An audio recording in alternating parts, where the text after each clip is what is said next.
Hello class, कैसे हैं आप लोग। उम्मीद करते हैं अच्छे होंगे। तो परमाणु संरचना की बात कर रहे थे अपन हिंदी में। आज अपना सेकंड लेक्चर है। तो फर्स्ट लेक्चर में अपन ने परमाणु के बारे में पढ़ा था बेसिक, कि भाई परमाणु क्या होता है, किसको अपन परमाणु बोलते हैं, ठीक है ना। इंग्लिश में इसको अपन ने एटम बोला था, है ना। परमाणु का मतलब होता है किसी भी पदार्थ का वह छोटे से छोटा कण जो कैसा हो, अविभाजित हो, जिसको आगे अपन तोड़ नहीं सकते, जिसको आगे डिवाइड नहीं कर सकते, ठीक है, और जो एग्जिस्ट करता हो, है ना, जिसका स्वतंत्र रूप से अस्तित्व संभव हो, उसको क्या बोलते हैं अपन, परमाणु बोलते हैं, ठीक है। तो परमाणु के बारे में अपन ने देख लिया था। इसके बाद में परमाणु में सबसे पहले जो डाल्टन था, तो डाल्टन्स एटॉमिक थ्योरी, ठीक है, डाल्टन का परमाणु सिद्धांत, ठीक है, परमाणु सिद्धांत, ये अपन ने देखा था कि परमाणु सिद्धांत के जो पॉइंट थे क्या, कि परमाणु किसी भी पदार्थ का छोटे से छोटा कण होता है। एक ही तत्व के सारे परमाणु आपस में कैसे होते हैं, समान होते हैं, लेकिन अलग अलग तत्वों के परमाणु आपस में कैसे होते हैं, अलग अलग होते हैं, भिन्न भिन्न प्रकार के होते हैं, ठीक है। परमाणु आपस में मिलकर अणुओं का निर्माण करते हैं। तो ये सारी चीजें जो है वो परमाणु सिद्धांत में अपन ने पढ़ी थी, डाल्टन की परमाणु थ्योरी, ठीक। फिर इसके बाद में अपन ने परमाणु में किसी भी परमाणु का जो प्रदर्शन है वो कैसे करते हैं, तो परमाणु के प्रदर्शन के बारे में अपन ने पढ़ा था। एक्स जो है वो अपने पास क्या होता है, किसी भी परमाणु का प्रतीक चिन्ह होता है। नीचे अपन क्या लिखते हैं, जेड, और ऊपर क्या लिखते हैं, ए। तो जेड क्या होता है, जेड, जेड अपने पास होता है उस परमाणु का परमाणु क्रमांक, ठीक है। परमाणु क्रमांक किसके बारे में प्रदर्शित करता है, परमाणु क्रमांक अपन को बताता है कि उस परमाणु के नाभिक में कितने प्रोटॉन है ना। जितने प्रोटॉन होते हैं उसको उसी क्रमांक पर रखा जाता है। जैसे हाइड्रोजन को 1 नंबर पे रखा है तो इसका मतलब उसके न्यूक्लियस में 1 प्रोटॉन है, ठीक है ना। और ए जो है, ए होता है भाई, इसको अपन ने बोला था द्रव्यमान संख्या, द्रव्यमान संख्या। और जेड क्या था अपने पास, जेड था भैया परमाणु क्रमांक, परमाणु क्रमांक। अब द्रव्यमान संख्या क्या होती है, तो द्रव्यमान संख्या के बारे में अपन पढ़ चुके हैं कि द्रव्यमान संख्या का मतलब है उसके नाभिक में प्रोटॉन प्लस न्यूट्रॉनों की संख्या का जो योग है, उसको अपन ने क्या बोला था, द्रव्यमान संख्या बोला था। परमाणु क्रमांक क्या होता है, तो परमाणु क्रमांक प्रोटॉनों की संख्या के बराबर, ये प्रोटॉनों की संख्या को प्रदर्शित करता है। द्रव्यमान संख्या जो होती है वो प्रोटॉन प्लस न्यूट्रॉन को प्रदर्शित करती है, ठीक है। यहां तक अपन ने देखा था। फिर अपन ने यह देखा था कि किसी भी परमाणु में इलेक्ट्रॉन कितने होते हैं। तो उदासीन परमाणु में जितने प्रोटॉन होते हैं उतने ही क्या होंगे, इलेक्ट्रॉन होंगे। उदासीन परमाणु का मतलब जिस पर कोई आवेश नहीं है। तो उदासीन परमाणु का जितना Z होता है, जो परमाणु क्रमांक होता है, उसमें उतने ही इलेक्ट्रॉन होते हैं। जैसे सोडियम है, इस पर कोई आवेश नहीं है तो 11 नंबर पे आता है, 11 इलेक्ट्रॉन है। अपन ने 1 से लेके 20 तक के जितने भी तत्व थे उन सब का परमाणु क्रमांक, प्रतीक चिन्ह और द्रव्यमान संख्या क्या होती है, इसके बारे में लास्ट क्लास में पढ़ लिया था, ठीक है। तो इलेक्ट्रॉनों की संख्या ज्ञात करना अपन ने देख ली थी। फिर परमाणु संरचना के संदर्भ में कुछ बेसिक अपने पास डेफिनेशंस थी, इनकी बात अपन ने करी थी, ठीक है। कौन कौन सी, एक तो अपन ने पढ़ा था भाई समस्थानिक, समस्थानिक, ठीक है। तो समस्थानिक क्या होते हैं, समस्थानिक को इंग्लिश में क्या बोलते हैं, आइसोटॉप्स, ठीक। तो समस्थानिक क्या होते हैं, तो समस्थानिक के बारे में अपन ने देखा था कि कोई भी परमाणु है Z और A, तो इनका Z क्या होगा, समान, ठीक है, और A क्या होगा, अलग अलग होगा, डिफरेंट होगा, ठीक। तो Z समान होगा, A अलग अलग होगा। तो ऐसी जो स्पीसीज है उनको क्या बोला था अपन ने, समस्थानिक। हाइड्रोजन के कितने समस्थानिक बताए थे, 3 बताए थे, प्रोटियम, ड्यूटेरियम और ट्राइटियम, ठीक। तो ऐसे समस्थानिक अपन ने देखा। समस्थानिक के बाद में अपन ने समभारिक, ये देखा था समभारिक। तो समभारिक में क्या होता है, X Z A, ठीक है। अब यहां पर उल्टा होगा, इनका Z क्या होगा, अलग अलग होगा, ठीक। A क्या होगा, A जो है ये समान होगा, ठीक है। तो समभारिक में A समान होगा, Z क्या होगा, अलग अलग होगा। तो उनको क्या बोलेंगे अपन, समभारिक बोलेंगे, है ना। तीसरा अपन ने यहां पर पढ़ा था सम न्यूट्रॉनिक, सम न्यूट्रॉनिक, या इसके लिए एक और वर्ड काम में लिया था अपन ने, आइसोटॉन्स। अब आपको यही वर्ड ध्यान में रखना है क्योंकि डायरेक्टली आइसोटॉन ही लिखा हुआ आता है, सम न्यूट्रॉनिक लिखा हुआ कम ही देखते हैं। तो आइसोटॉन का मतलब जिनमें न्यूट्रॉनों की संख्या क्या होती है, इक्वल होती है। तो ऐसी प्रजातियों को अपन ने क्या बोला था, सम न्यूट्रॉनिक बोला था। और न्यूट्रॉन निकालने का तरीका क्या बताया था भाई, A माइनस Z, ऊपर वाले में से नीचे वाले माइनस कर दो तो सम न्यूट्रॉनिक आया था ना। फिर इसके बाद में अगला पॉइंट कौन सा था, सम इलेक्ट्रॉनिक, सम इलेक्ट्रॉनिक, है ना। तो सम इलेक्ट्रॉनिक का मतलब नाम से पता चल रहा है जिनमें इलेक्ट्रॉनों की संख्या क्या हो, इक्वल हो, उनको क्या बोलते हैं, सम इलेक्ट्रॉनिक बोलते हैं। तो इतनी बेसिक डेफिनेशन अपन ने प्रीवियस क्लास में पढ़ ली थी, लास्ट क्लास में अपन ने यहां तक पढ़ा था। थोड़ा सा आज अपन टॉपिक को कंटिन्यू करते हैं, ठीक है, थोड़ा आगे बढ़ते हैं। तो देखो जरा, ये डेफिनेशन पढ़ ली, इसके बाद में एक दो डेफिनेशन और है, पहले वो देख लेते हैं, फिर अपन कंटिन्यू करेंगे इसको। सम इलेक्ट्रॉनिक के बाद में, सम इलेक्ट्रॉनिक का मतलब जिनमें इलेक्ट्रॉनों की संख्या क्या हो, इक्वल हो, समान हो, उनको सम इलेक्ट्रॉनिक बोलते हैं, ठीक है। देखो सम इलेक्ट्रॉनिक के बाद में जो अगली चीज है अपने पास इसी से मिलती जुलती है, आइसो एस्टर्स, आइसो एस्टर्स, ठीक है। इसको हिंदी में आइसो एस्टर्स ही बोलते हैं, आइसो एस्टर्स।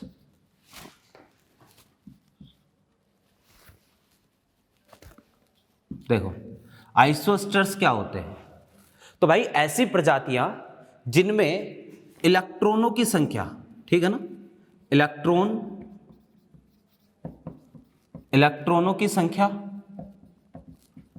तथा परमाणुओं की संख्या, परमाणुओं की संख्या, ठीक है, ये दोनों चीजें समान हो, दोनों समान हो।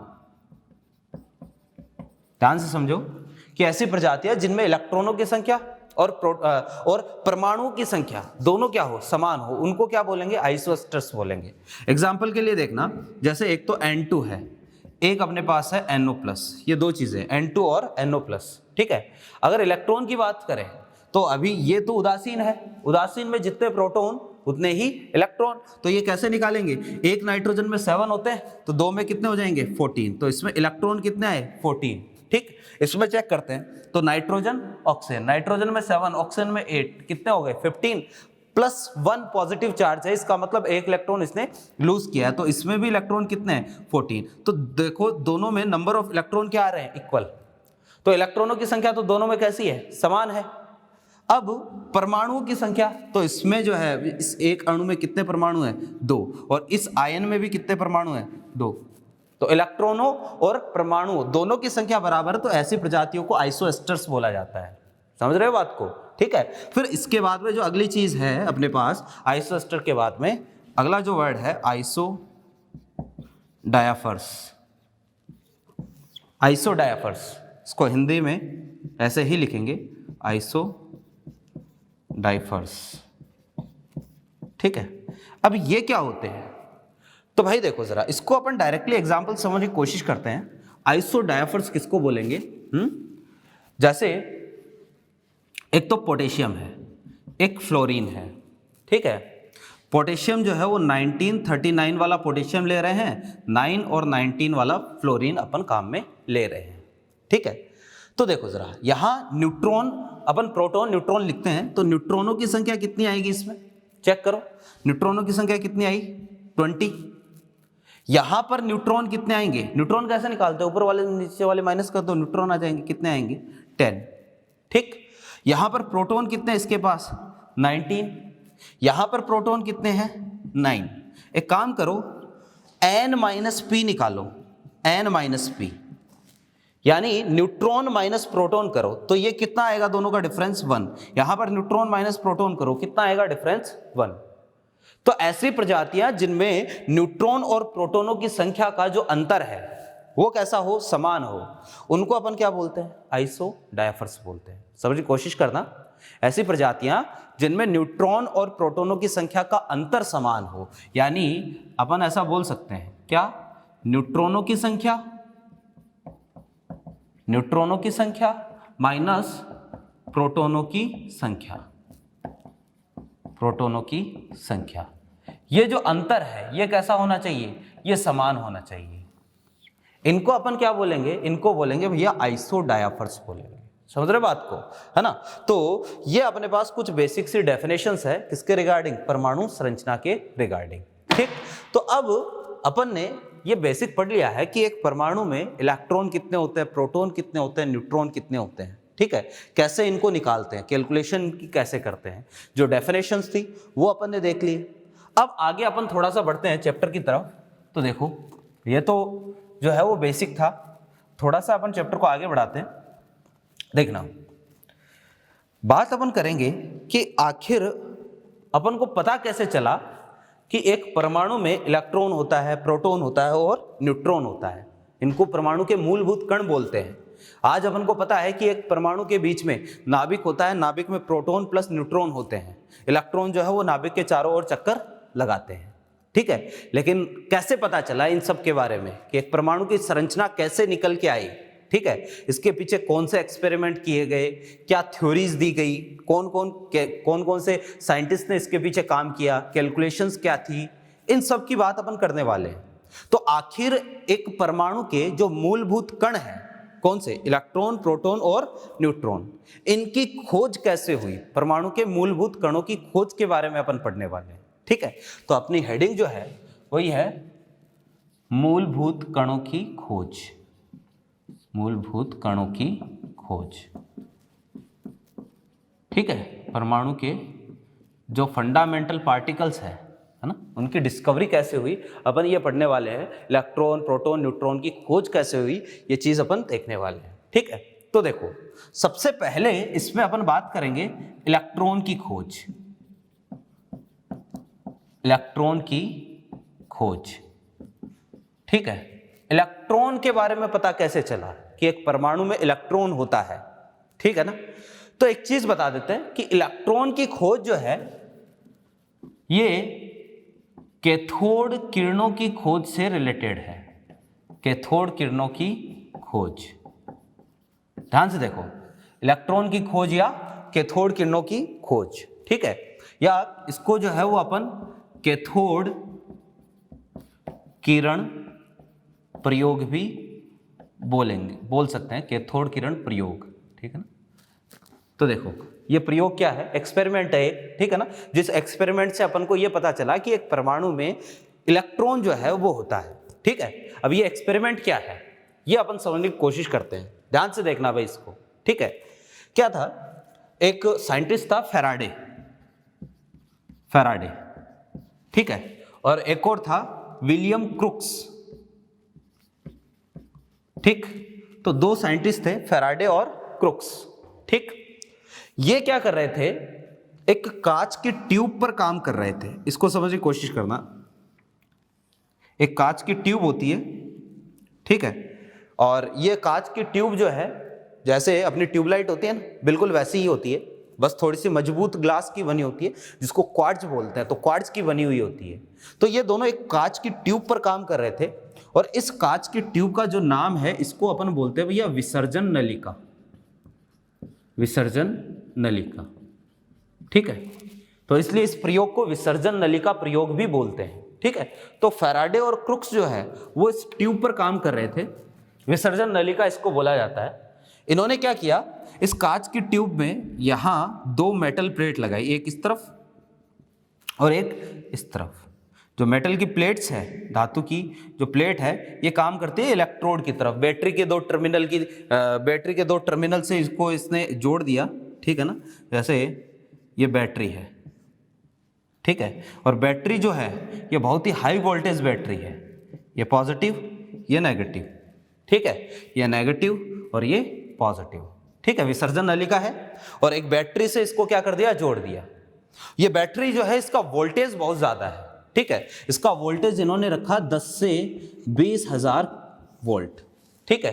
केवी का मतलब होता है किलो, किलो का मतलब होता है 1000, है ना। और 10 से 20,000 वोल्टेज इन्होंने इस बैटरी का रखा, 10,000 से 20,000 वोल्टेज, है ना। और ये जो इन्होंने एनोड और कैथोड बनाए हैं, negative terminal is known as cathode and positive terminal is known as anode.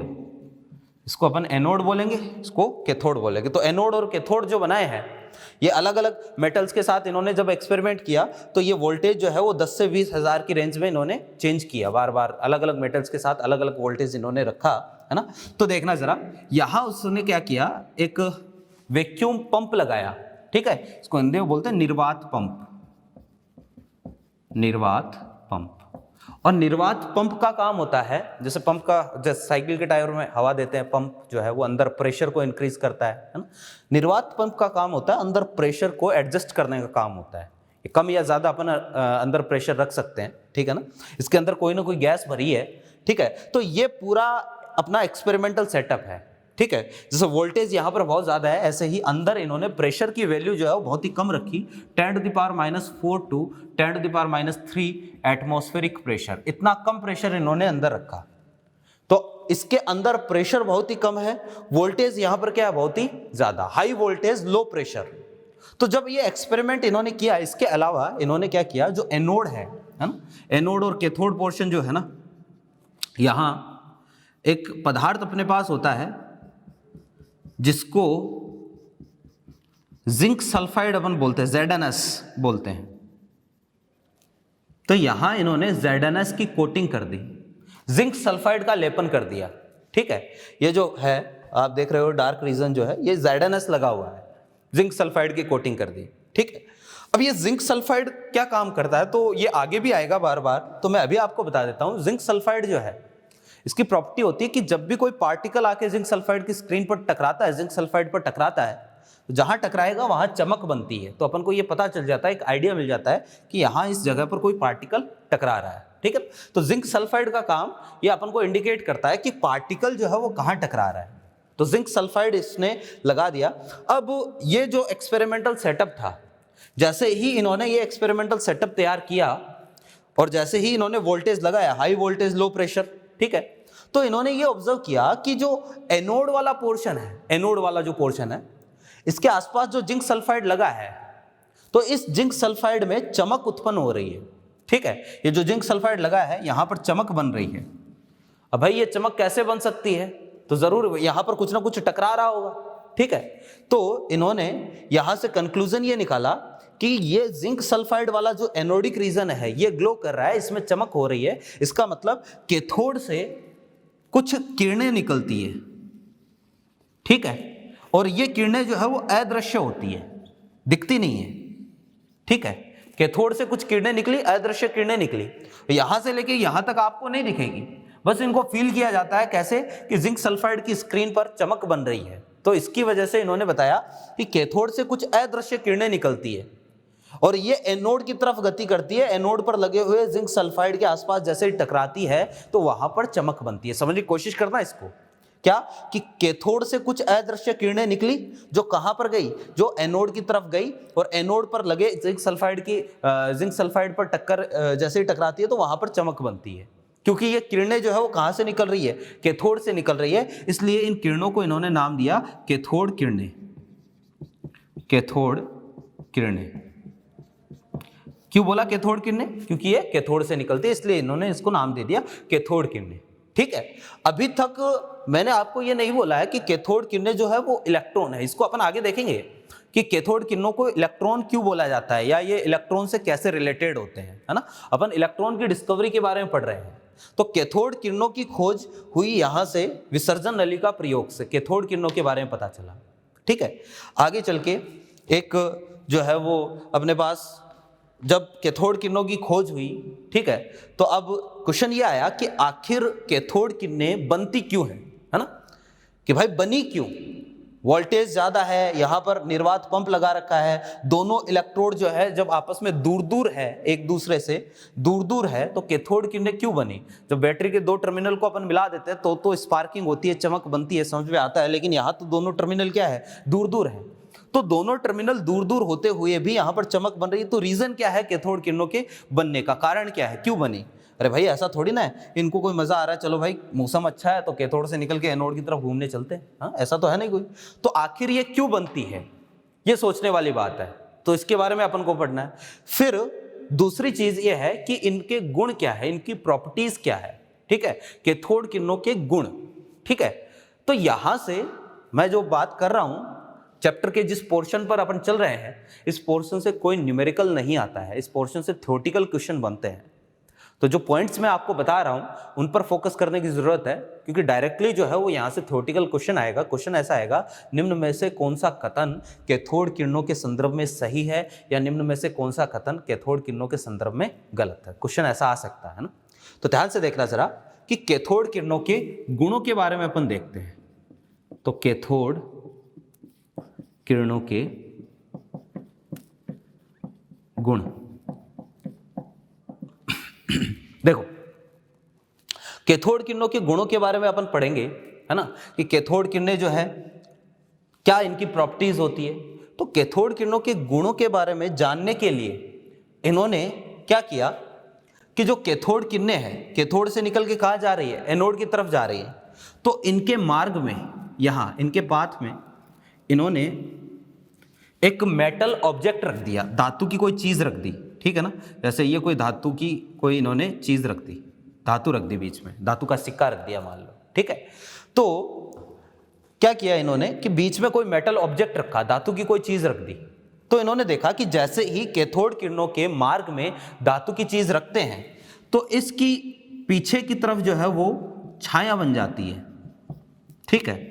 जैसे ही धातु बीच में रखोगे तो देखा गया कि जैसे ही ये किरणें जो है वो इसके आसपास से होकर गुजरती है तो धातु की छाया बन जाती है पीछे की तरफ, ठीक।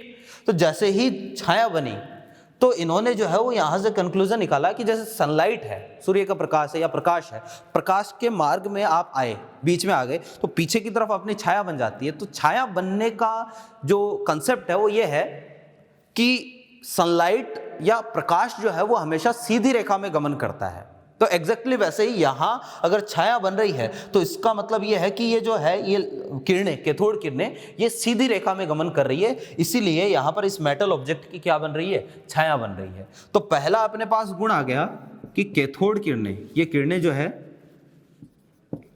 ये किरणें सदैव सीधी रेखा में गमन करती है।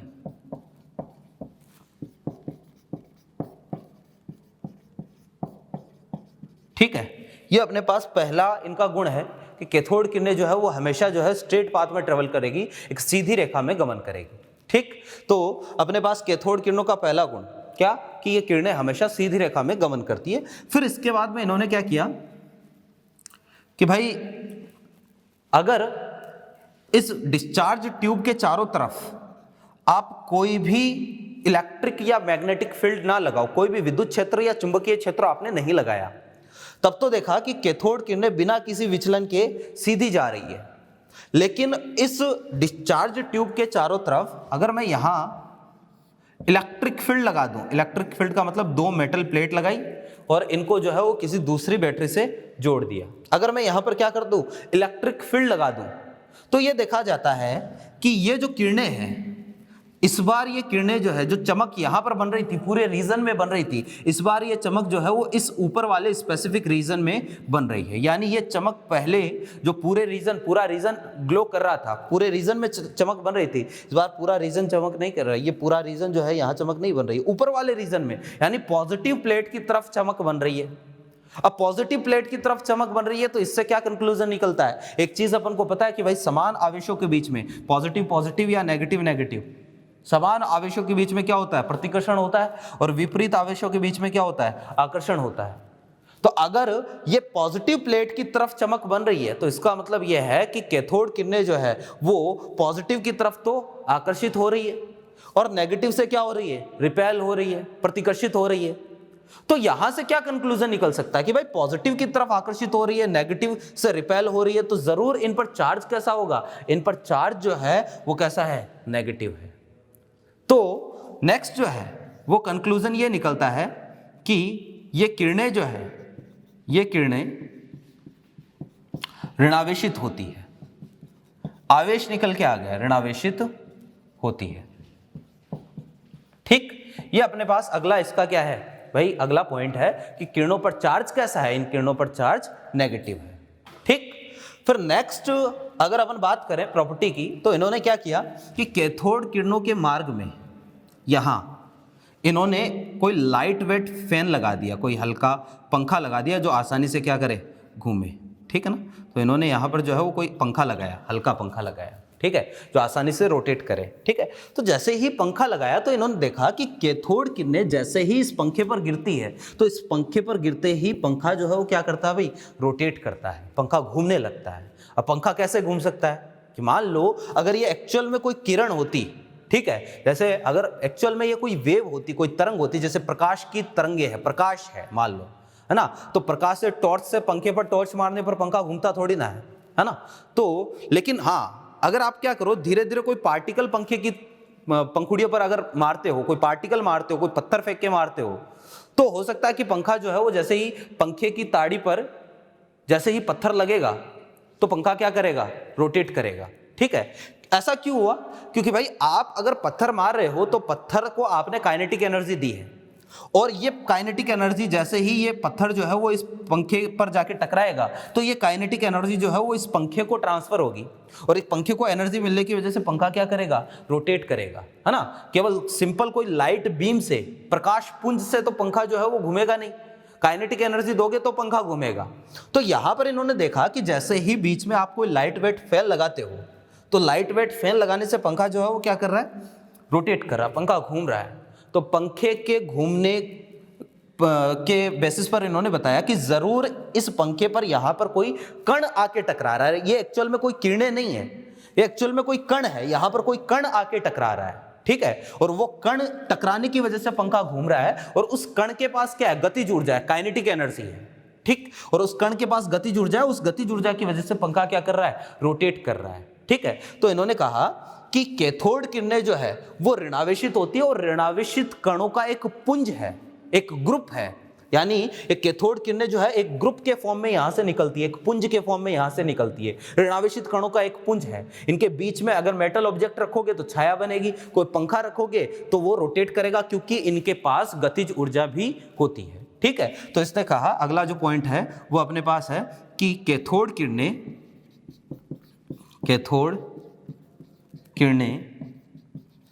ऋणावेशित कणों, ठीक है, कण है एक, है ना, इनमें कणीय प्रकृति होती है, कणों का पुंज है। ठीक है, अर्थात इनमें कणीय प्रकृति होती है, कणीय प्रकृति होती है ना।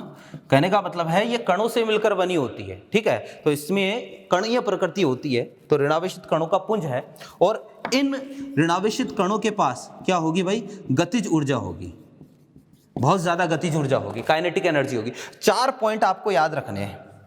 क्वेश्चन कैसा आएगा कि इनमें से कौन सा जो है कथन कैथोड किरणों के संदर्भ में सही है या गलत है, क्वेश्चन ऐसा पूछा जाएगा। ठीक है, तो ये अपन ने देख लिया कैथोड किरण। अभी तक अपन ने ये नहीं बोला है कि कैथोड किरणें जो है वो इलेक्ट्रॉन है, अपन ने इनको इलेक्ट्रॉन नाम नहीं दिया है। अभी आगे चल के चेक करेंगे कि आखिर जो है वो इलेक्ट्रॉन के बारे में यहां से कैसे पता चलता है। तो कैथोड किरणों के बारे में अपन ने देख लिया। ठीक है, एक क्वेश्चन अभी अपना बाकी है कि आखिर ये कैथोड किरणें क्यों बनी। ठीक है, तो इस क्वेश्चन को भी अभी अपन आगे देखेंगे। ठीक, फिर इसके बाद में इलेक्ट्रॉन की खोज होगी। अब बात करते हैं अपन प्रोटॉन की खोज की। ठीक है ना, मतलब इलेक्ट्रॉन की खोज क्या है, इलेक्ट्रॉन के बारे में तो अभी अपन ने देखा ही नहीं है, कैथोड किरणों की खोज हुई है अभी तो, है ना। तो कैथोड किरणों के बाद में अपन आते हैं एनोड किरणों की तरफ। जैसे कैथोड से कैथोड किरणें निकलती है ना, तो आगे चल के पता चला कि एनोड से क्या निकलती है, एनोड किरणें निकलती है। तो अपना जो नेक्स्ट पॉइंट है, ये पॉइंट जो है वो मेरे ख्याल से आपने नोट कर लिए होंगे, काफी इंपॉर्टेंट है, स्टेटमेंट वाला क्वेश्चन यहाँ से आता है। तो नेक्स्ट अपन चल रहे हैं एनोड किरणों की तरफ। तो इसको भी ध्यान से पढ़ना, जैसे कैथोड किरणें बनती है ना, एग्जैक्टली वैसे ही एनोड किरणें बनती है। तो नेक्स्ट है अपने पास एनोड किरणों की खोज। ठीक है, सेकंड इज एनोड किरणों की खोज। ठीक है, ध्यान से देखना कि भाई ये डिस्चार्ज ट्यूब, ठीक है, हाँ इसी से होती है भाई। ये काम जो है एनोड किरणों का ये किया था गोल्डस्टीन। ठीक है ना, गोल्डस्टीन एक और साइंटिस्ट था। तो गोल्डस्टीन ने इसके बारे में सबसे पहले बताया था। वो क्या कर रहा था, वो बिल्कुल डिस्चार्ज ट्यूब एक्सपेरिमेंट जो था, विसर्जन नली का प्रयोग, इससे पहले जो अपन ने पढ़ा था, इसको वो रिपीट कर रहा था। ठीक है, कि वो चेक कर रहा था कि क्या फैराडे और क्रुक्स ने जो बात बताई है वो एक्चुअल में सही है या नहीं है, वो इसको चेक कर रहा था। तो उसने इसी एक्सपेरिमेंट को क्या किया, रिपीट किया। ठीक है, वही सारे डेटा इसने काम में लिए, वही 10,000 से 20,000 वोल्टेज की बैटरी लगाई। ठीक, इतनी ज्यादा वोल्टेज की बैटरी, यह नेगेटिव, यह पॉजिटिव। ठीक है, negative is known as cathode and positive वाले को क्या बोला, एनोड। ठीक है, यहां पर एक उसने निर्वात पंप लगा दिया, वही निर्वात पंप, प्रेशर वही रखा 10⁻⁴ टू 10⁻³ atm। अच्छा, नॉर्मल प्रेशर कितना होता है जो अपने ऊपर लगता है एटमॉस्फेरिक का? तो नॉर्मल प्रेशर जो है वो होता है भाई 1 atm का, ठीक है ना। तो नॉर्मल प्रेशर से ये प्रेशर बहुत ही कम है, तो प्रेशर की वैल्यू बहुत ही कम रखी, वोल्टेज बहुत ही ज्यादा रखा, ठीक है। वो जिंक सल्फाइड लगाया। अब इससे क्या किया कि जो जिंक सल्फाइड है एनोड और कैथोड दोनों की तरफ लगाया, ठीक है। ये जिंक सल्फाइड पहले भी दोनों तरफ लगा था, लेकिन पहले जो है केवल इधर ही ऑब्जर्व हो रही थी, अब इधर भी जिंक सल्फाइड लगा है, ठीक है। ये अपने पास जिंक सल्फाइड, बस इसने थोड़े से चेंज ये कर दिया कि इसका जो कैथोड है, इस बार जो कैथोड इसने लिया है काम में, इस कैथोड में इसने छोटे छोटे छेद कर दिए, यानी इसका जो कैथोड है ना ये छिद्रित कैथोड है, ठीक है। तो इसने छिद्रित कैथोड काम में लिया, यानी इसके कैथोड में छोटे छोटे छेद बने हुए थे, इसको पोरस कैथोड इंग्लिश में बोलते हैं। तो छिद्रित कैथोड काम में लिया। तो गोल्डस्टीन ने जब विसर्जन नली का प्रयोग को वापस से दोहराया, इसको रिपीट किया, किसके साथ रिपीट किया? छिद्रित कैथोड लेते हुए इसने रिपीट किया। तो इसने ये चीज नोटिस करी, इसने ये ऑब्जर्व किया कि जिस तरीके से एनोड भाग की तरफ चमक बनती है, एग्जैक्टली वैसे ही जो कैथोड भाग है इधर भी चमक बनती है। यानी जैसे एनोड भाग की तरफ चमक बन रही थी, वैसे ही एनोड भाग की तरफ भी चमक बनती है। तो इसने बिल्कुल वो ही कंक्लूजन दिए, वैसे ही सारे पॉइंट है कि जैसे कैथोड से निकलकर कैथोड किरणें एनोड पर पहुंचती है, कैथोड से निकलकर कैथोड किरणें एनोड पर पहुंचती है और एनोड पर लगे जिंक सल्फाइड से टकराकर चमक बनाती है, एग्जैक्टली वैसे ही कुछ अदृश्य किरणें एनोड से भी निकलती है, ठीक। और एनोड से निकलकर ये कहां पर पहुंचती है? कैथोड की तरफ निकलती है, कैथोड की तरफ जाती है। और क्योंकि एनोड से निकलती है इसलिए इन किरणों को क्या बोलते हैं? एनोड किरणें बोलते हैं। ये एनोड किरणें, ठीक है। तो जैसे कैथोड से कैथोड निकलती है, कैथोड किरणें निकलती है, तो गोल्डस्टीन ने बताया कि अगर छिद्रित कैथोड के साथ एक्सपेरिमेंट किया जाए तो बिल्कुल एनोड से जो है वो कौन सी किरणें निकलेगी? एनोड किरणें निकलेगी। कैथोड से कैथोड किरणें निकलेगी, एनोड से एनोड किरणें निकलेगी, ठीक है। अब बात आती है इनके गुण, तो एनोड किरणों के गुण तो देखो जरा, एनोड किरणों के गुण, ठीक है। तो देखना कि एनोड किरणों के गुण जो है बिल्कुल वैसे ही जैसे कैथोड किरणों के गुण पढ़े थे, एनोड किरणों के गुण पढ़ते हैं, तो वही काम किए गए। क्या? सबसे पहले इनके मार्ग में यहां पर कोई मेटल ऑब्जेक्ट रखा, ठीक है। तो जैसे ही यहां पर बीच में कोई मेटल ऑब्जेक्ट रखा तो देखा पीछे की तरफ छाया बन गई। तो पीछे की तरफ छाया बनने का रीजन क्या था? कि भाई ये किरणें भी सीधी रेखा में गमन करती है, ठीक है, सीधी रेखा में गमन। जैसे कैथोड किरणें सीधी रेखा में गमन कर रही थी, एग्जैक्टली वैसे ही एनोड किरणें भी सीधी रेखा में गमन करती है, ठीक है। फिर इसने क्या किया कि भाई यहां पर इन पे कोई इलेक्ट्रिक फील्ड लगा दिया, पॉजिटिव और नेगेटिव विद्युत क्षेत्र लगा दिया। तो इस बार विद्युत क्षेत्र लगाने पर इन्होंने नोटिस किया कि जो चमक यहां पर पूरे एनोड की तरफ बन रही थी, तो जैसे ही मैं इलेक्ट्रिक फील्ड लगाता हूं तो चमक जो है इस बार नेगेटिव वाले पोर्शन की तरफ, जहां पर नेगेटिव प्लेट लगी है ना, उस तरफ चमक जो है वो ज्यादा बन रही है। इसका मतलब यह है कि जरूर एनोड किरणें जो है वो पॉजिटिव से तो क्या हो रही है? प्रतिकर्षित हो रही है, और नेगेटिव से क्या हो रही है? आकर्षित हो रही है। तो जरूर एनोड किरणों पर आवेश कैसा होगा? एनोड किरणों पर आवेश जो है वो कैसा होगा भैया? पॉजिटिव, क्योंकि पॉजिटिव पॉजिटिव से रिपेल होगा, नेगेटिव से अट्रैक्ट होगा। तो इन पर आवेश आ गया कैसा? पॉजिटिव। वहां पर कैसा आवेश था? नेगेटिव आवेश था, यहां पर पॉजिटिव चार्ज है, बस इतना ही डिफरेंस है, ठीक है। तो एनोड किरणें सीधी रेखा में गमन करेगी, चार्ज कैसा होगा? पॉजिटिव चार्ज होगा, ठीक है। फिर इसके बाद में थोड़ा सा आगे बढ़ते हैं। नेक्स्ट क्या किया? वो ही यहां पर लाइट वेट फैन लगा दिया और पंखा लगाया, और पंखा लगाया तो देखा कि भाई ये पंखा जो है वो भी क्या कर रहा है? रोटेट कर रहा है। पंखा जो है वो क्या कर रहा है? घूम रहा है। और पंखा घूम रहा है, इसका मतलब इनमें भी क्या होती है? कणीय प्रकृति होती है, ठीक है। यानी ये भी कणों से मिलकर बनी होती है, और इनके पास भी क्या होती है भाई? गतिज ऊर्जा होती है, काइनेटिक एनर्जी होती है। तो ये अपने पास एनोड और कैथोड किरणों के गुण बिल्कुल वही गुण है जो कैथोड किरणों के हैं, बस डिफरेंस का आ रहा है, नेगेटिव और पॉजिटिव चार्ज में डिफरेंस आ रहा है। मेरी बात समझ पा रहे होंगे आप, ठीक। तो एनोड किरणों के बारे में अपन को पता चल गया, कैथोड किरणों के बारे में पता चल गया, लेकिन क्वेश्चन अभी वो का वही है कि आखिर क्यों एनोड किरणें क्यों बनती है, कैथोड किरणें क्यों बनती है, इनसे इलेक्ट्रॉन और प्रोटॉन के बारे में कैसे पता चलता है कि भाई ये इलेक्ट्रॉन है, ये प्रोटॉन है। ठीक है, तो अब अपन जो पढ़ने जा रहे हैं वो ये है कि भाई कैथोड और एनोड किरणों के उत्पत्ति की वजह, क्या रीजन है कि कैथोड और एनोड किरणें बनती है। तो देखना जरा, नेक्स्ट अपना टॉपिक है कि आखिर ये बनी क्यों, ये अपन देखने जा रहे हैं। देखो,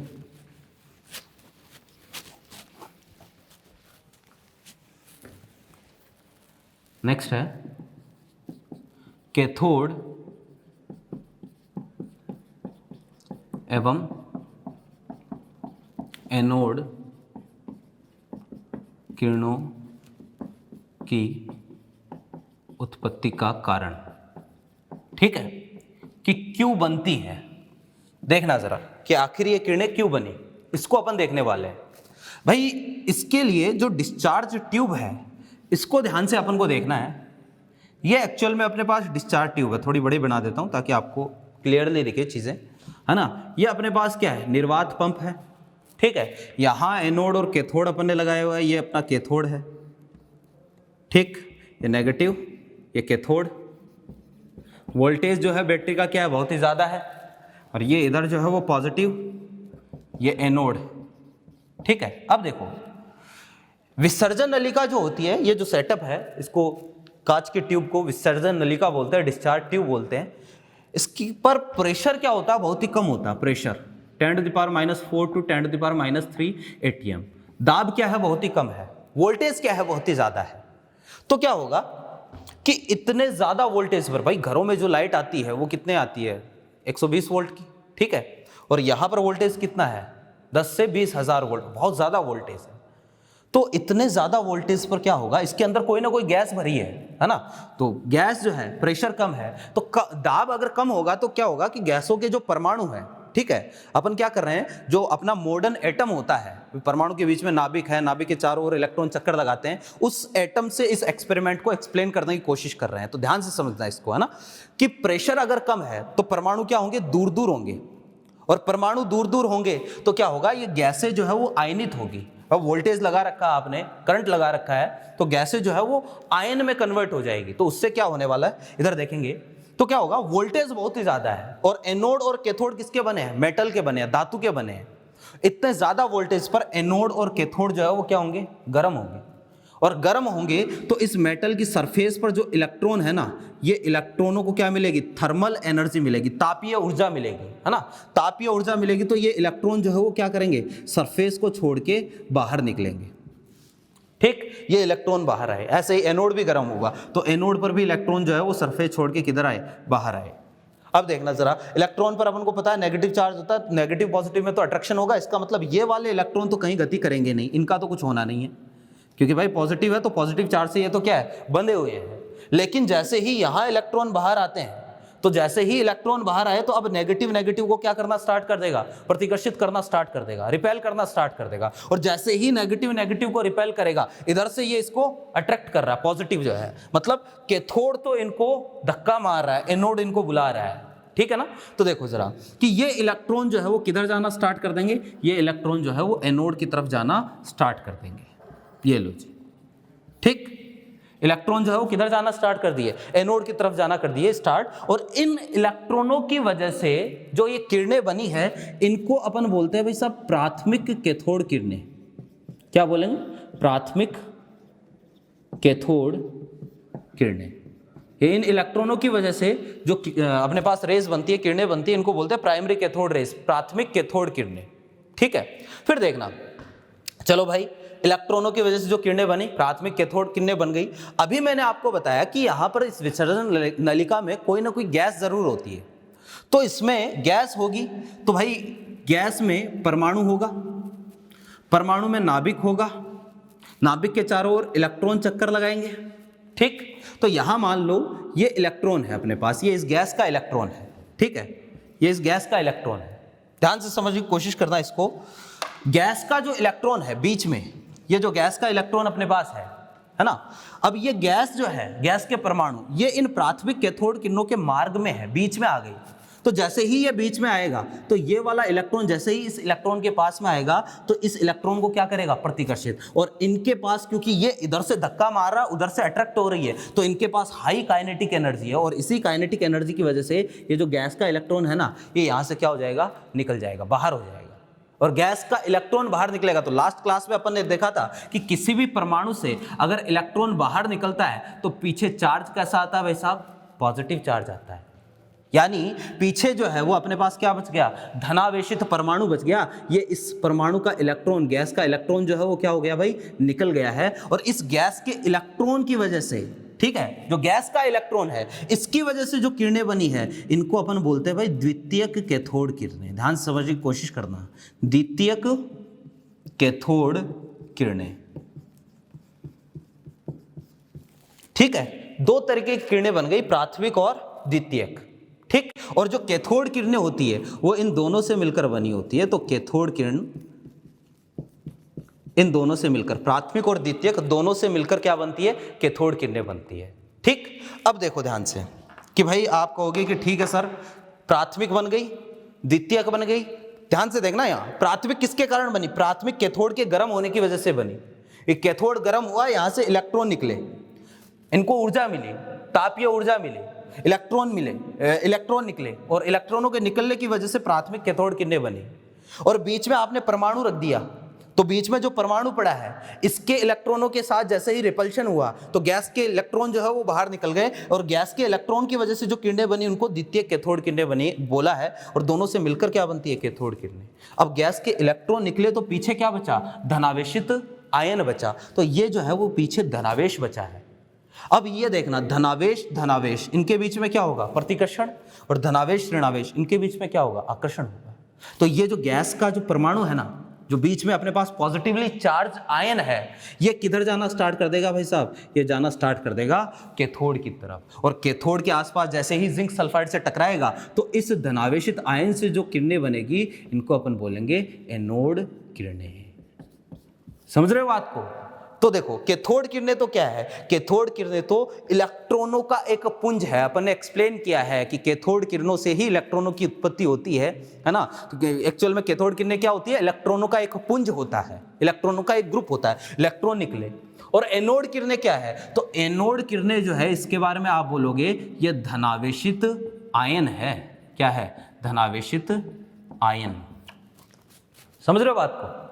तो कैथोड किरणें जो है वो तो इलेक्ट्रॉनों का पुंज है, एनोड किरणें क्या है, धनावेशित आयन है, ठीक।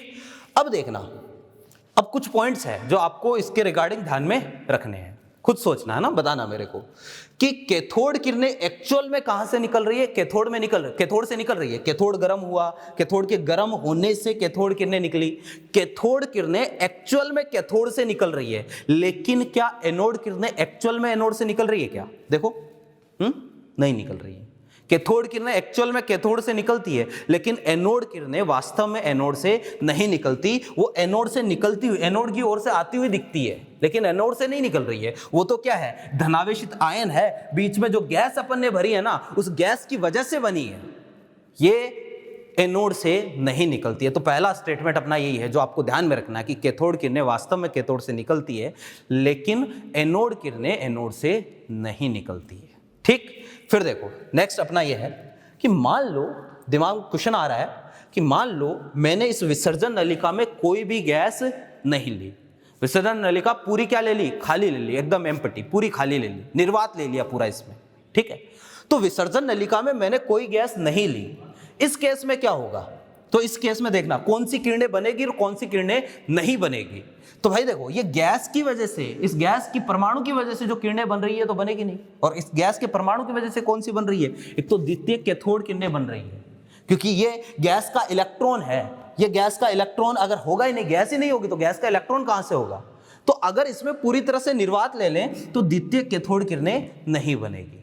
इसके अलावा ये बीच में नाभिक जो आप देख रहे हो, या जो धनावेशित आयन है, गैस ही नहीं होगी तो गैस धनावेशित आयन कहां से जनरेट होंगे, तो आयन नहीं बनेंगे, और आयन नहीं बनेगा तो एनोड किरणें भी नहीं बनेगी। तो अगला स्टेटमेंट कि अगर विसर्जन नलिका में पूरी तरह से निर्वात ले लिया जाए तो प्राथमिक कैथोड किरणें बनती है, लेकिन द्वितीय कैथोड किरणें और एनोड किरणों का निर्माण नहीं होगा, इनकी उत्पत्ति नहीं होगी। ये सेकंड स्टेटमेंट, ध्यान से है ना। फिर देखो भाई, अगर निर्वात ले लूं तो कैथोड किरणों की प्रकृति पर क्या फर्क पड़ेगा? तो भाई इनकी जो इंटेंसिटी है, तीव्रता है ना, तीव्रता का मतलब आप इसको ब्राइटनेस से समझ सकते हो, जैसे मोबाइल की ब्राइटनेस अपन कम या ज्यादा करते हैं, चमक, ठीक है, तो ब्राइटनेस क्या हो जाएगी, कम हो जाएगी, क्योंकि कैथोड किरणें प्राथमिक और द्वितीयक दोनों से मिलकर बनती है। तो द्वितीयक तो बन नहीं रही है, केवल कौन सी बन रही है, प्राथमिक बन रही है। तो इसका मतलब यह है कि विसर्जन नलिका में पूरी तरह से अगर अपन निर्वात ले लें तो कैथोड किरणों की तीव्रता क्या हो जाएगी, कम हो जाएगी। द्वितीयक कैथोड किरणें नहीं बनने के कारण इनकी तीव्रता क्या हो जाएगी, कम हो जाएगी। ठीक है, ये अपना अगला स्टेटमेंट है ना। फिर इसके बाद में देखना कि भाई मैंने कहा कि अपन अलग अलग मेटल का एनोड कैथोड ले सकते हैं। अब यहां पर आप अगर मेटल चेंज करोगे तो भाई कोई भी मेटल हो, इलेक्ट्रॉन तो सबका क्या होता है, समान ही होता है, चाहे वो आयरन हो, चाहे गोल्ड हो, चाहे सिल्वर हो, चाहे कॉपर हो, जिंक हो, कोई भी हो, चाहे कोई गैस हो, तो इलेक्ट्रॉन तो सबका कैसा होता है, समान होता है। आप कोई भी धातु के इलेक्ट्रोड काम में ले लो, इलेक्ट्रॉन तो सबसे क्या निकलना है, समान ही निकलना है। इलेक्ट्रॉन सबका कैसा होता है, समान होता है। इसका मतलब यह है कि कैथोड किरणों की प्रकृति, ध्यान से, बहुत इंपॉर्टेंट स्टेटमेंट है, कैथोड किरणों की प्रकृति इसके अंदर भरी हुई गैस की प्रकृति पर निर्भर नहीं करती है। यानी कैथोड किरणें तो वैसे ही बनेगी, चाहे गैस कोई भी ले लो आप। समझ रहे हो बात को, कि भाई निकलना यहां से इलेक्ट्रॉन ही है, यहां से भी इलेक्ट्रॉन ही निकलना है। कैथोड किरणों की जो नेचर है, कैथोड किरणों की प्रकृति जो है वो इस गैस पर डिपेंड नहीं करती है, ये तो वैसे ही बनेगी। लेकिन एनोड किरणों की प्रकृति जो है वो गैस पर डिपेंड करेगी। कैसे?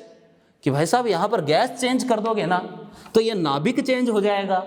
नाभिक में प्रोटॉन और न्यूट्रॉन सबके क्या होते हैं, अलग अलग होते हैं। इलेक्ट्रॉन जो है वो सब में क्या होते हैं, अलग अलग होते हैं। तो ध्यान रखना, कैथोड किरणों की प्रकृति जो है वो अंदर भरी हुई गैस पर निर्भर नहीं करती है। एनोड किरणों की प्रकृति अंदर भरी हुई गैस पर निर्भर करती है। अंदर भरी हुई गैस चेंज कर दी तो जो प्रकृति है एनोड किरणों की वो भी क्या हो जाएगी, बदल जाएगी। कैथोड किरणें वैसे ही बनती रहेगी। क्या मेरी बात समझ में आ रही है? ठीक है, देखो जरा, फिर देखो भाई हाइड्रोजन गैस, हाइड्रोजन की बात करें तो 1H1 से इसको प्रदर्शित करते हैं। प्रोटॉन कितने होते हैं इसके पास, एक। न्यूट्रॉन कितने होते हैं, 0। एक भी न्यूट्रॉन नहीं, ऊपर वाले में से नीचे वाले घटा दो, न्यूट्रॉन आ जाएंगे। एक भी न्यूट्रॉन इसके पास नहीं है, यानी हाइड्रोजन के नाभिक में न्यूट्रॉन होता ही नहीं है, केवल एक प्रोटॉन होता है। तो इस केस में हाइड्रोजन के नाभिक को अपन क्या बोल सकते हैं, प्रोटॉन बोल सकते हैं। तो विसर्जन नलिका में जब हाइड्रोजन गैस ली जाती है तो क्या होगा, इसके पास तो एक ही इलेक्ट्रॉन था, ये एक इलेक्ट्रॉन निकल गया, पीछे क्या बचा, केवल नाभिक बचा, और नाभिक में केवल एक ही प्रोटॉन है। हाइड्रोजन के नाभिक को ही प्रोटॉन बोलते हैं। तो जब विसर्जन नलिका में हाइड्रोजन गैस ली जाती है उस टाइम पर जो एनोड किरणें बनी उनको ही प्रोटॉन बोला जाता है। समझो ध्यान से, प्रोटॉन केवल तभी बोलेंगे जब यहां पर हाइड्रोजन गैस भरेंगे।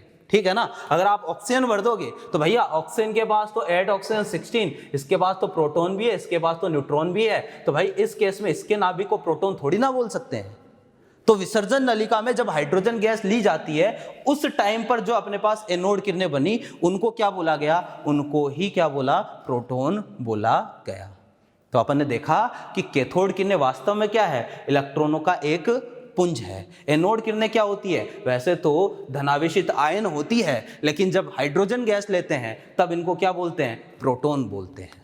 तो भाई कुछ इस तरीके से एनोड और कैथोड किरणों से अपन को इलेक्ट्रॉन और प्रोटॉन के बारे में पता चला। ठीक है, न्यूट्रॉन की डिस्कवरी कैसे हुई, तो न्यूट्रॉन की डिस्कवरी, इलेक्ट्रॉन और प्रोटॉन की डिस्कवरी की काफ़ी ईयर्स बाद में हुई थी, काफ़ी टाइम बाद में हुई थी। तो अभी न्यूट्रॉन के बारे में अपन बात नहीं करेंगे, उसकी बात अपन नेक्स्ट क्लास में करेंगे। अभी के लिए आपको क्या ध्यान में रखना है कि आज जितना अपन ने पढ़ा है, जितना समझा है, उसको एक बार आपको रिवाइज करना है। जो लास्ट में मैंने स्टेटमेंट बोले हैं इनकी डिस्कवरी के रिगार्डिंग, तो वो आपको ज़रूर एक बार सुनने हैं। ठीक है, उनको सुनो ध्यान से, उनको लिखो अपने तरीके से, उनको एक बार नोट डाउन कर लेना, क्योंकि यहाँ से स्टेटमेंट वाला क्वेश्चन आता है जो कि बहुत इंपॉर्टेंट है ना, कथन कारण वाला क्वेश्चन आता है, तो इस पर अपन को फोकस करना चाहिए। ठीक है ना, तो यहाँ से अपन नेक्स्ट क्लास में पढ़ेंगे। ठीक, थैंक यू।